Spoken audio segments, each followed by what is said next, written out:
Nice. Gorgeous. Good morning, darling. Love your shirt. Does anyone else have anything good that they want to share before we dig in? Well, I have a court hearing on child support this morning at 8:30, so it's good that I'm getting the appointment. And so keep me in your prayers that something good will come out of it. We will, because that would be nice to get something. I need it. I'm having some It's financial getting hard. issues. Kimberly, you're right on the Miracle Morning. That's some good stuff there. That's some really good stuff there.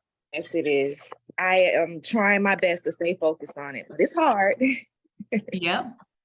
Yep. Okay, speaking of focused, you guys, do we have any more good news? You guys ready to dig into some stuff?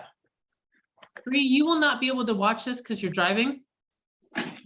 So you'll have to go back in later and watch this. If you guys have seen this before, just be quiet about it and let it go to the end, and then we'll show you some other stuff too, and then we'll talk a little bit about it.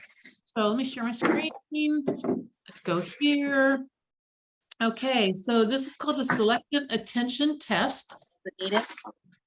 It You guys probably see it? Gray screen. can. Yes. No, not you. Okay, I'm sorry. it's okay. All right. Can you guys see my screen though? Well, not you, Bree. Yes. Okay, perfect. Play. Count how many times the players wearing pass the basketball.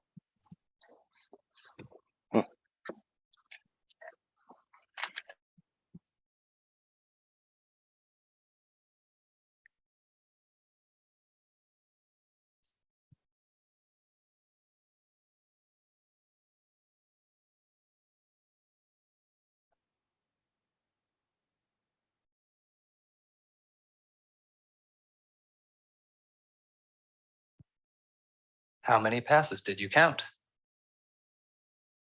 The correct answer is 15 passes. But did you see the gorilla?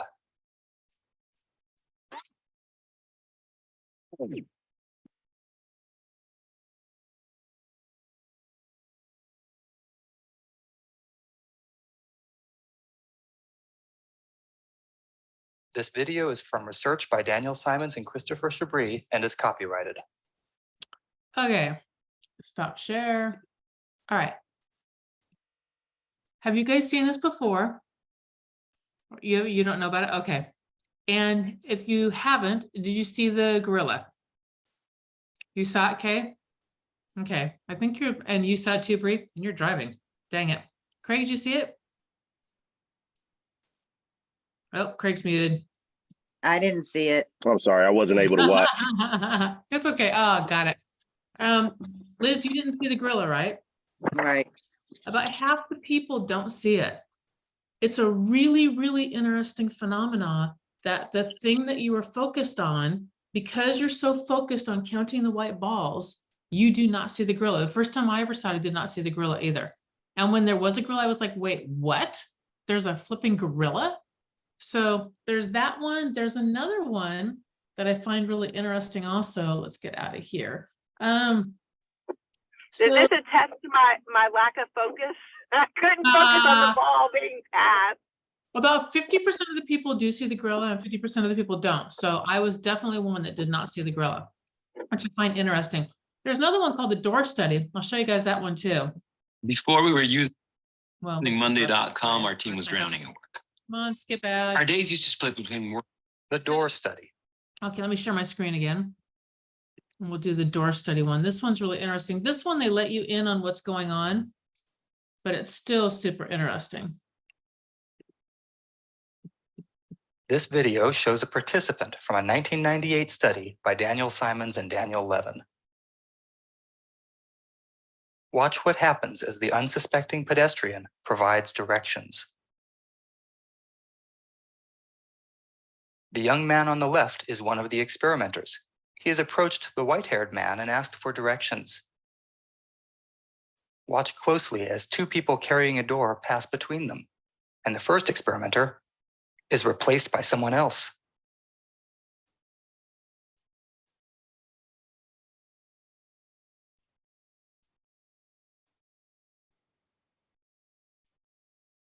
Like many of the people in this study, the pedestrian was entirely unaware that he was talking to a different person.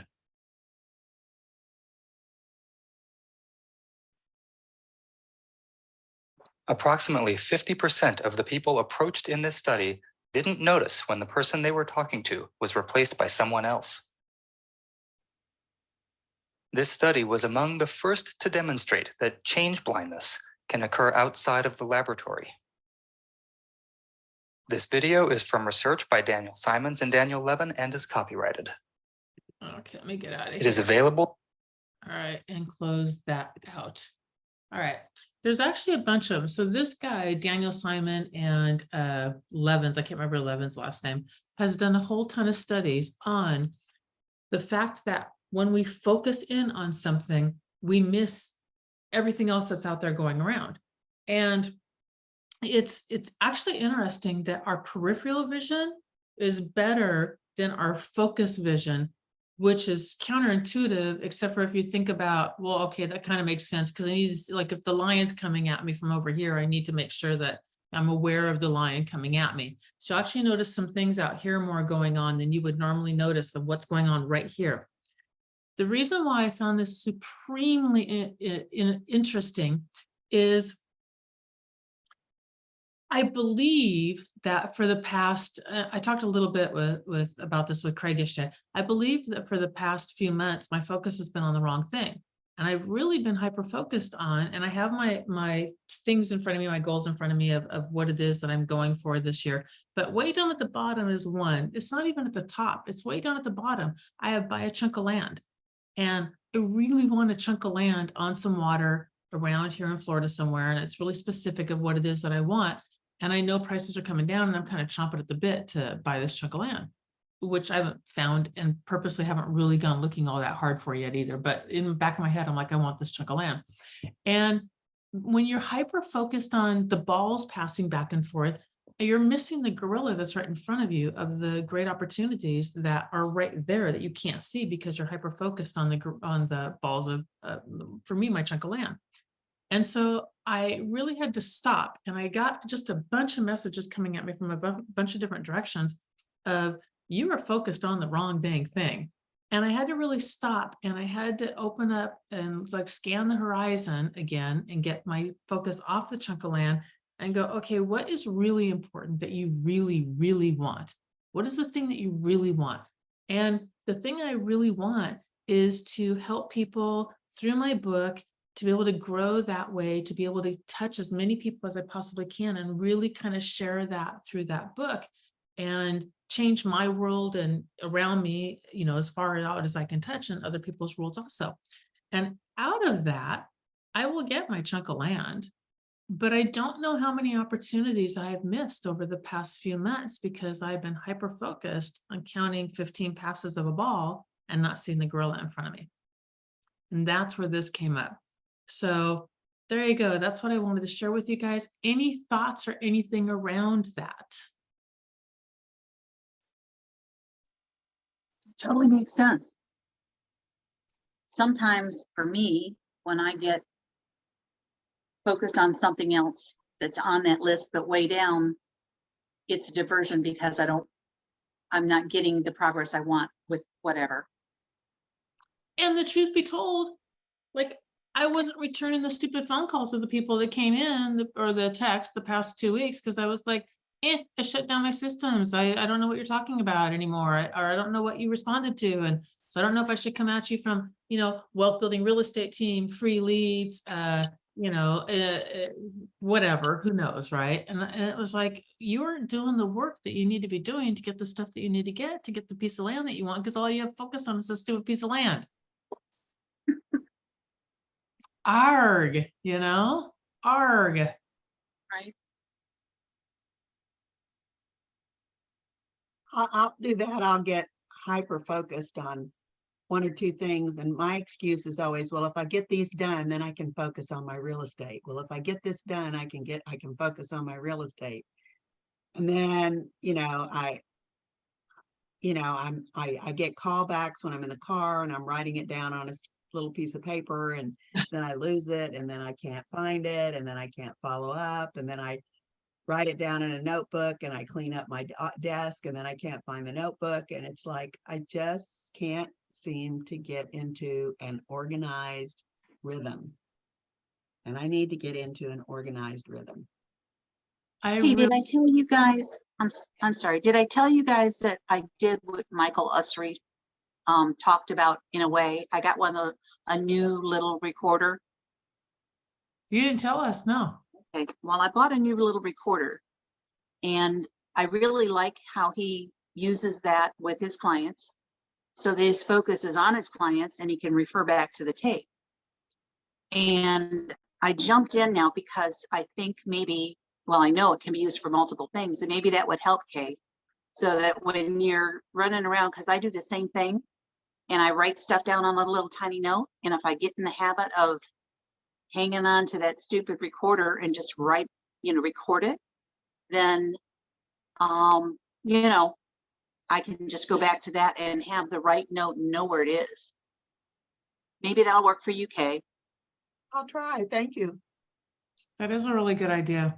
It's all about the little systems of things like that we put into place, because as real estate agents, we are getting information 24/7 when we're on the road, when we're this, when we're that. And it's a text, it's a Facebook message, it's a phone call, it's I saw somebody on the street, it's somebody I met, so it's very hard to have something that can cover. Like, I almost don't like looking at my text because the reminder with the little dot next to my text that I haven't looked at it is the perfect reminder to go in and go find the little dots. And if I'm like something, I see it and I actually click on it, I'm like, crap, now I don't have my reminder anymore, and now my system's screwed because I clicked on the stupid little thing. And now I need to actually send myself another text so I can have the dumb little dots so I can remember, Is it a text or message, Dina?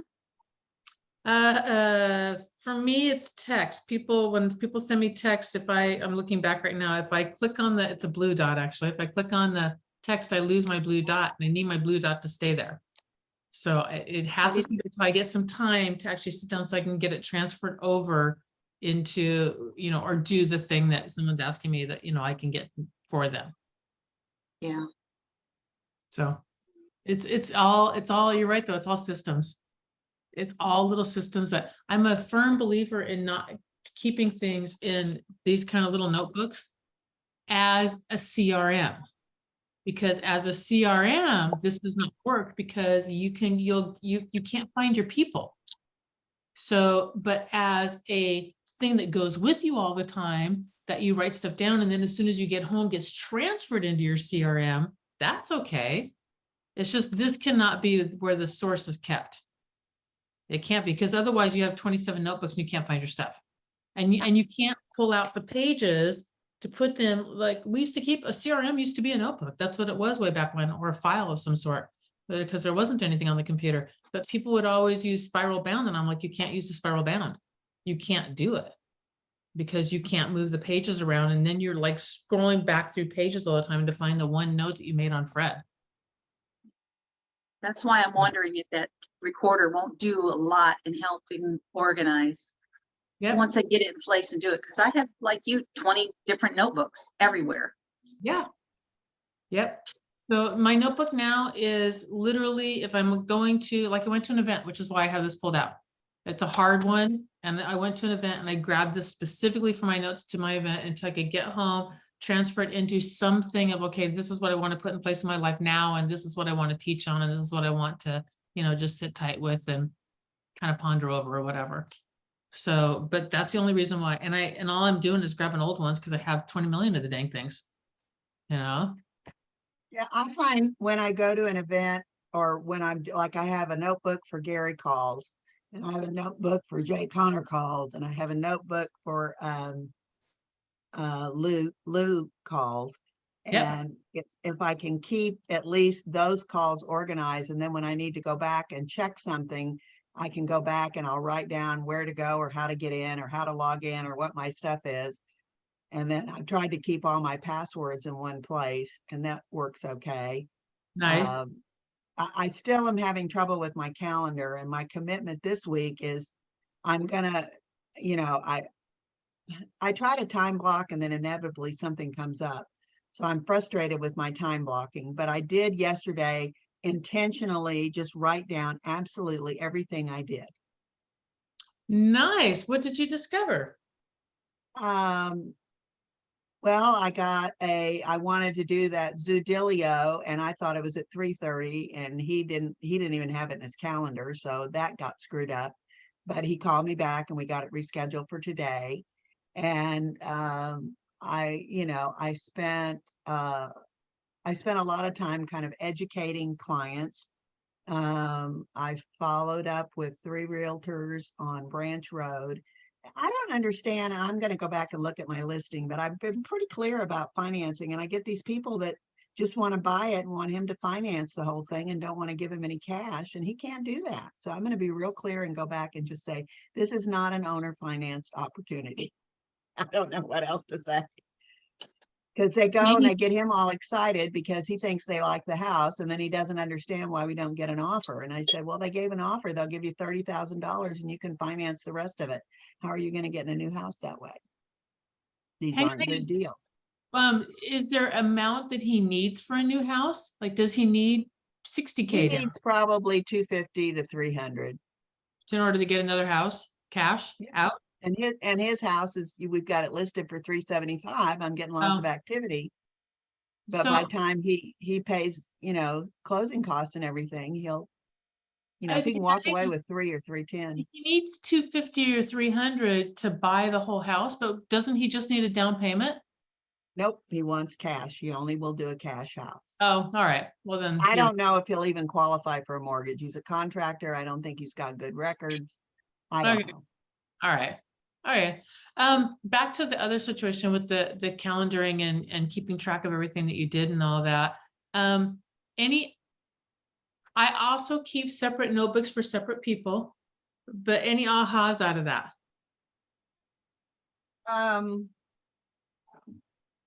Well, let me look and see. I didn't have one yesterday. Well, I did get my floor, my house has been torn up because we had a flood and I did get my flooring delivered. So I accomplished something. I did do 3 showings. I did resolve a bank issue with both Wells Fargo and Chase. And I had another guy come by and give me an estimate on the flooring.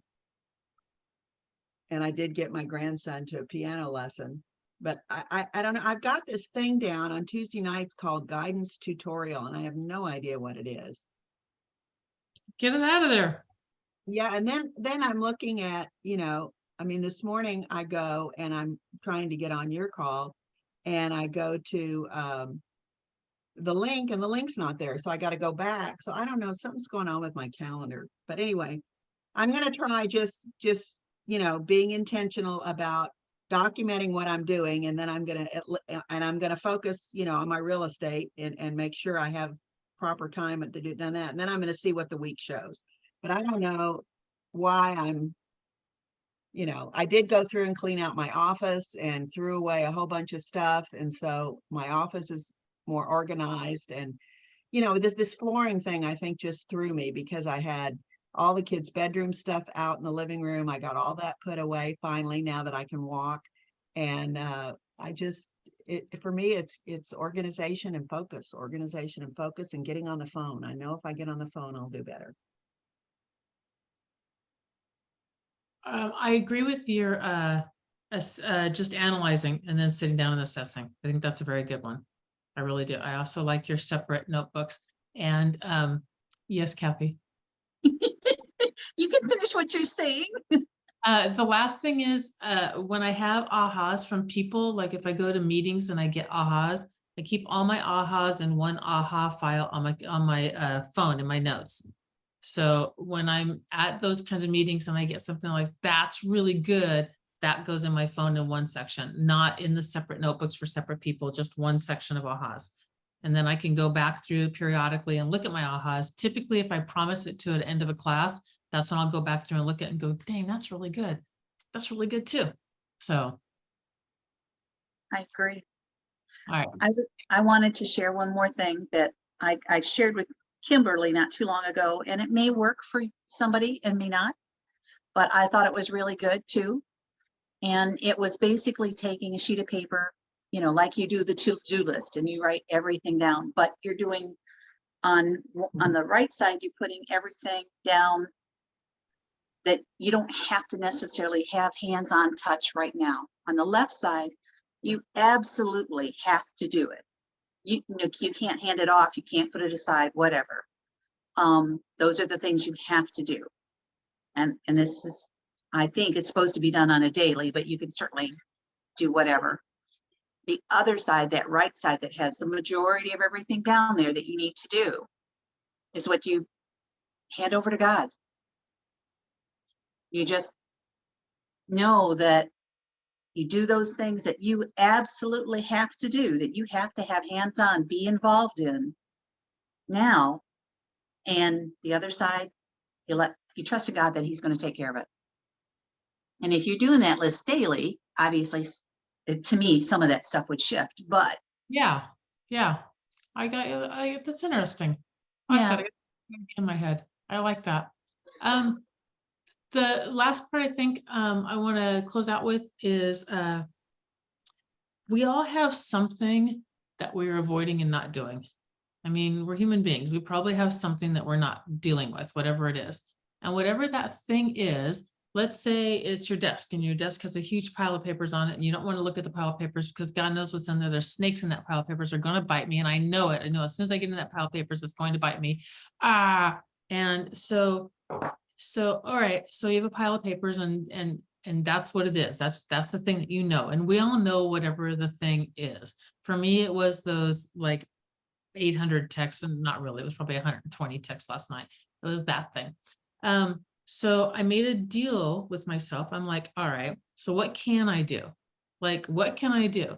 And originally I had thought that what it was that I had to do was phone call them. And I'm like, you never phone call those people. You always text to set up appointments for them.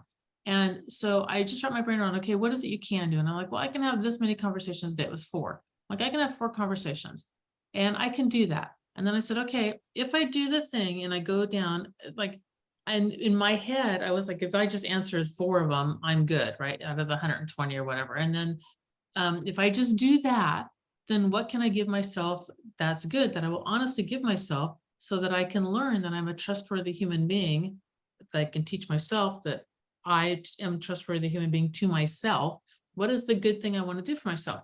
And I thought, well, I just want to sit outside in the sunshine, and I've got a couple of Adirondacks in the back and in the garden. I just want to sit in the garden in the sunshine and journal, or just, be for like 10 minutes and not have to do anything. I just want to be.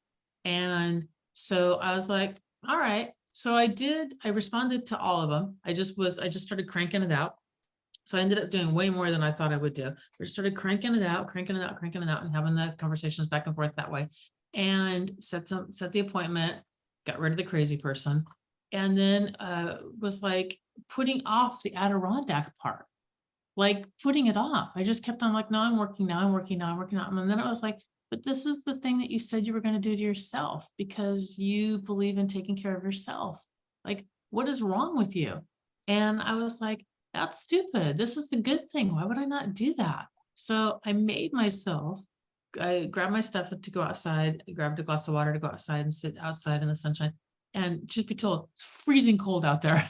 And by freezing cold, it was probably 68, whatever. And I was like, hell no, I don't want to sit out here, but I do want to sit and just chill. So I just got my stuff and went in the living room and was just peaceful and quiet and by myself and just chilled and had just no time, you know what I mean? To just be, and not to do.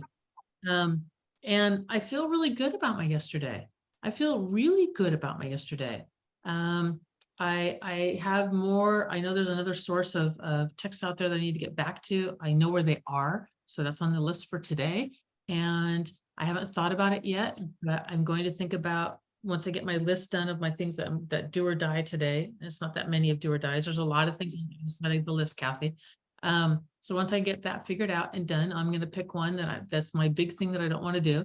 I'm going to flipping do it. It's probably get my Indeed app back up today because I've been fighting them and they banned me for life, whatever. And once I get that through as far as I can push the process today, I don't know, but I'll figure out whatever my good thing is that I want to do just to be. Very good. Thank you. Thank you very much. All right, you all, any other thoughts or anything before I let you guys go be your awesome selves?